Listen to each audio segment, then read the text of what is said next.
Chapter 2. The next morning George and Lenny arrive at the ranch and go to the bunkhouse. The old swamper, Candy, informs them that the boss is mad because they were supposed to arrive the night before. After Candy shows them which bunks to take, the conversation turns to people at the ranch whom he describes. When the boss arrives and questions Lenny and George about their work history and skills, George answers for Lenny, causing the boss to question Lenny's silence. George emphasizes Lenny's power and strong work ethic. Suspicious of their partnership, the boss asks George why they left their last job. George explains that the work was done. Satisfied, the boss leaves, telling them they can work after supper on Slim's great team. After the boss leaves, George scolds Lenny for speaking. The old swamper returns with an old sheepdog. George asks Candy about his dog. Candy says he raised the old dog from a pup and that he was a great sheepdog in his younger days. Curly, the boss's son, enters and sizes up George. Looking at Lenny, Curly fists his hands and assumes a fighter's stance. He wants to know if they are the new guys, and when George answers, Curly insists that Lenny must talk when he is spoken to.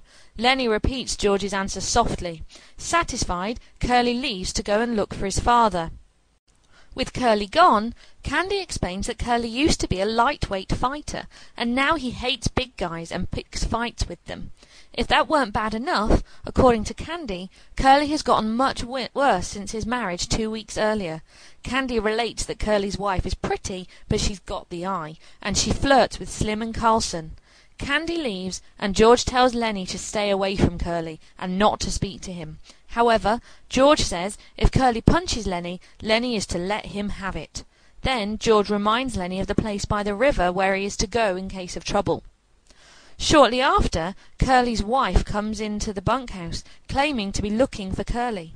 Fascinated, Lenny can't take his eyes off her. Then Slim enters, and tells her he saw Curly go into the house. Curly's wife becomes apprehensive and leaves.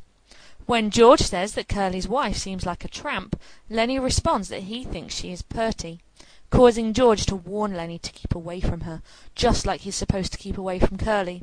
This admonition worries Lenny, who says, "I don't like this place, George. This ain't a good place." But George reminds him they must stay long enough to make a stake for their farm. Another man, Carlson, enters the bunkhouse and asks Slim about his new puppies, suggesting that they could replace Candy's old dog, who is old, arthritic, and can barely walk or see, with one of his puppies. Hearing about the puppies, Lenny wants one too, and asks George to speak to Slim. Supper is called. As Lenny gets off the bunk and approaches the door, Curly returns, looking for his wife.